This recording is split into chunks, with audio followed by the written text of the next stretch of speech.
Hi guys, welcome to RAS Bootcamp. This is the third video working on double and triple tonguing. This is going through week 3 of the double and triple tonguing calendar, and this is the second week you'll have been practicing triple tonguing. This week we're adding in another level of complexity to our triple tonguing practice. This week it's all about changing the syllable whilst doing the double and triple tonguing. What do I mean by that? If you have a look at exercise 16 and 17, which is the on Monday of week 3, exercise 16, the tonguing pattern is actually tataka tataka totaka tataka totaka tataka totaka tataka. So you've got to switch between your to and your ta syllable at speed whilst playing the exercise, which is a lot more difficult than it sounds. If you're playing this exercise nice and slowly, you should hear the tune is like the low note, and then the high note is like the accompaniment part.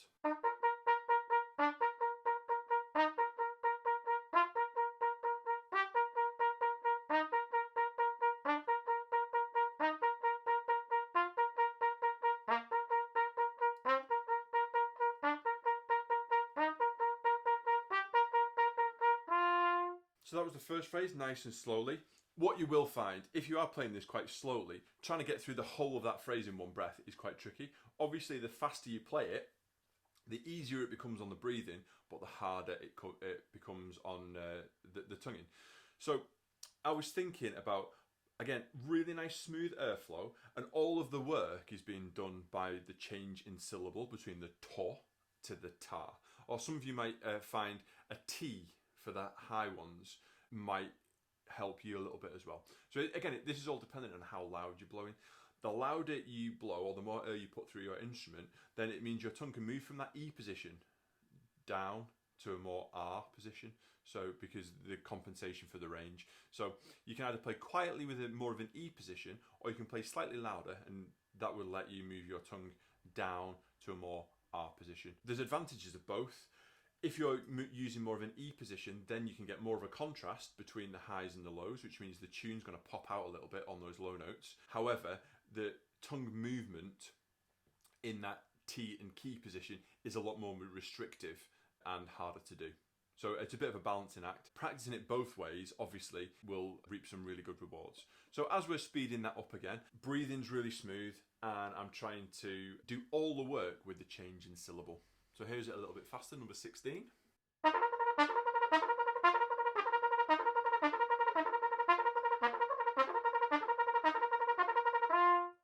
So that's the first phrase. Not 100% clear.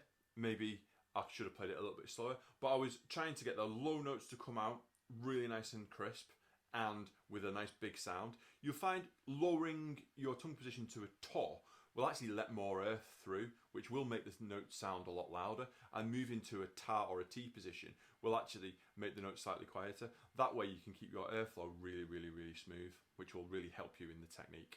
Number 17 is the opposite way round, and I find this version much more difficult for the reasons I explained a second ago. When you're in an O position, you can let more air through more naturally. If you're in a T position or an E position, it's harder to get that airflow through and to make the note louder. So when you're looking at number 17, this tonguing pattern is ti-taka-ta-taka, ti-taka-ta-taka, ti-taka-ta-taka, ti-taka-ta-taka. So you're going from a T to a ta. So this time you might find you might need to have a little pulse with the air to help get that tune to pop out. So here's number 17. Again, I'll play it relatively slowly to start with, and then I'll play it slightly quicker in a second.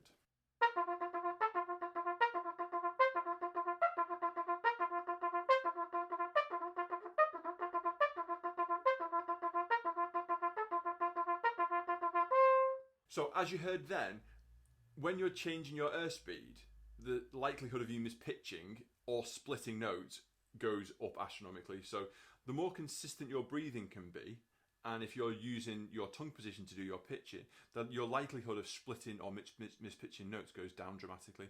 So this time I'm going to try and do less of a pulse with the air. So there might be less of a contrast between the high notes and the low notes, but I'll try not to mispitch or split any notes this time.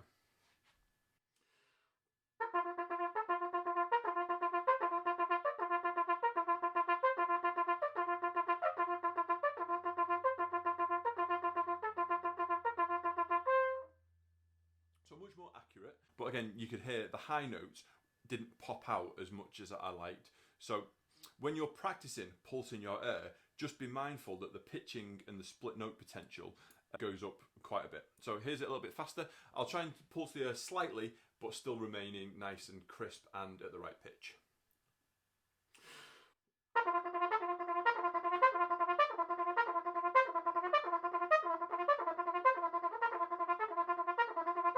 So there you go, all to do with the tongue position changes. Most of the exercises this week is that same concept.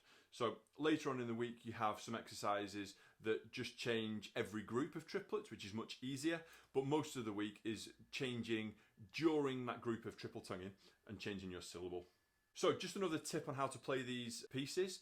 I've mentioned the tune and the accompaniment. So playing just the low note or just the high notes is really, really useful also. So if I go back to exercise number 16, the tune that you should hear is this.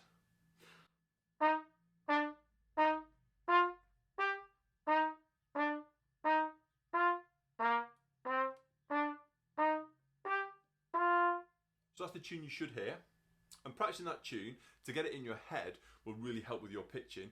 Likewise on number 17, you should hear the high notes, which is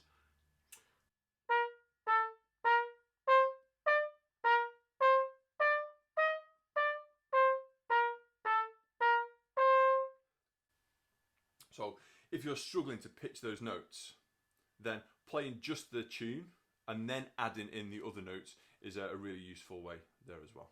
Another tip is just to practice switching between your tongue positions, not necessarily playing the notes on the page. So switching between a G and a C, practicing sort of the ta or a ta to a T position, so the middle to high position, so doing the G to C.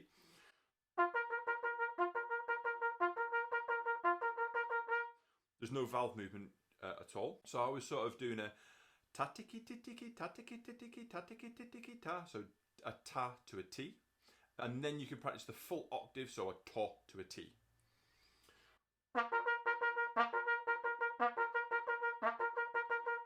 So you might see some embouchure movement. I'm trying my best to keep it as still as possible.